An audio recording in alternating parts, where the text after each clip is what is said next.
નમસ્કાર,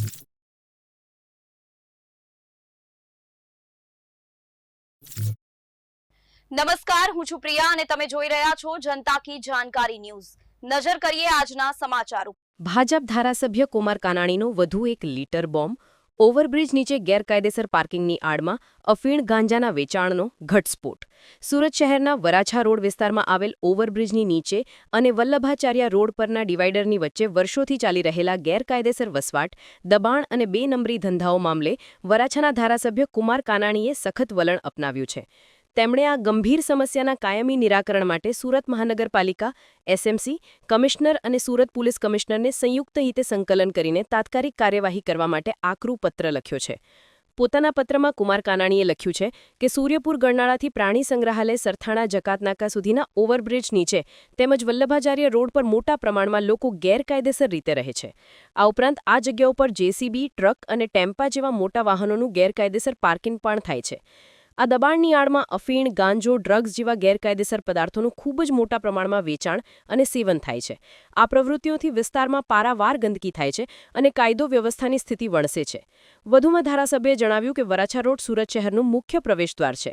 નાના વરાછાથી સરથાણા જકાતનાકા સુધીનો શ્રીનાથજી ફ્લાયઓવર બ્રિજ એ શહેરના સૌથી મોટા બ્રિજ પૈકીનો એક છે।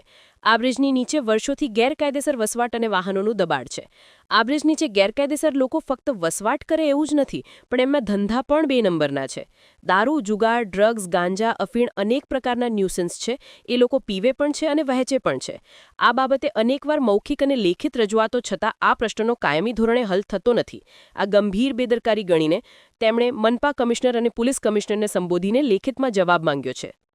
રિપોર્ટર સુનિલ ગાંજાવાલા, સુરત।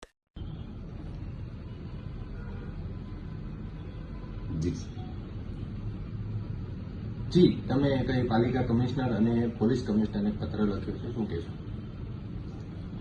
વરાછા રોડ એ સુરત શહેરનો મુખ્ય પ્રવેશદ્વાર છે અને આ વરાછા રોડ ઉપર શ્રીનાથજી ફ્લાયઓવર બ્રિજ સૌથી સુરત શહેરનો મોટો બ્રિજ છે અને નાના વરાછાથી સરથાણા જકાતનાકા સુધીનો બીજો બ્રિજ છે। આ બંને બ્રિજ નીચે વર્ષોથી ગેરકાયદેસર લોકો વસવાટ કરે છે, ખૂબ મોટા પ્રમાણમાં વસવાટ કરે છે। આ બ્રિજ નીચે અનેક વાહનો, સંખ્યાબંધ વાહનોનું દબાણ પણ હોય છે, જેસીબી, મોટા ટ્રક, ટેમ્પાઓ, ટ્રેક્ટરો। એના કારણે ખૂબ ભયંકર ગંદકી પણ થાય છે। આ બ્રિજ નીચે ગેરકાયદેસર લોકો ફક્ત રહે છે એવું નથી, વસવાટ કરે એવું નથી, પણ એમના ધંધા પણ બે નંબરના છે।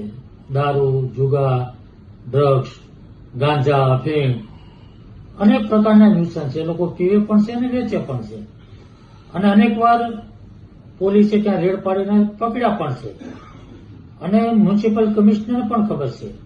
એટલે આ ત્યાં લાખો લોકો રોજ રોડ પર નીકળે છે, પોલીસ પણ નીકળે છે, કોર્પોરેશનના અધિકારીઓ પણ નીકળે છે। આ બધાના પ્રશ્નની ખબર છે અને વર્ષોથી લેખિત, મૌખિક રજૂઆતો થઈ રહી છે, પરંતુ આ પ્રશ્નનો હલ કાયમી રીતે થતો નથી અને એટલા માટે મેં પત્ર લખ્યો છે કે ફ્લાયઓવર બ્રિજ નીચે અને વલ્લભાચાર્ય રોડ જ્યાં ચાલવા માટેનો ટ્રેક બનાવ્યો છે ત્યાં પણ આ પરિસ્થિતિ છે, ત્યાં પણ લોકો રહે છે, ત્યાં પણ ગેરકાયદેસર ધંધાઓ ચાલે। તો આ બંને રોડ ઉપર આ ન્યુસન્સ દૂર થવું જોઈએ, એની સામે કડક કાર્યવાહી થવી જોઈએ અને કાયમી હલ થવો જોઈએ અને એટલા માટે મેં મ્યુનિસિપલ કમિશનર અને પોલીસ કમિશનરને બંનેને પત્ર લખ્યો છે કે બંને સંકલન કરી સંયુક્ત રીતે આ કાર્યવાહી કરી અને કાયમી ધોરણે આ પ્રશ્ન હલ કરવા માંગો છે કે કેમ અને કેટલા દિવસમાં હલ કરવા માંગો છો એનો લેખિત જવાબ મેં માંગ્યો છે, એટલા માટે મેં આ પત્ર લખ્યો છે।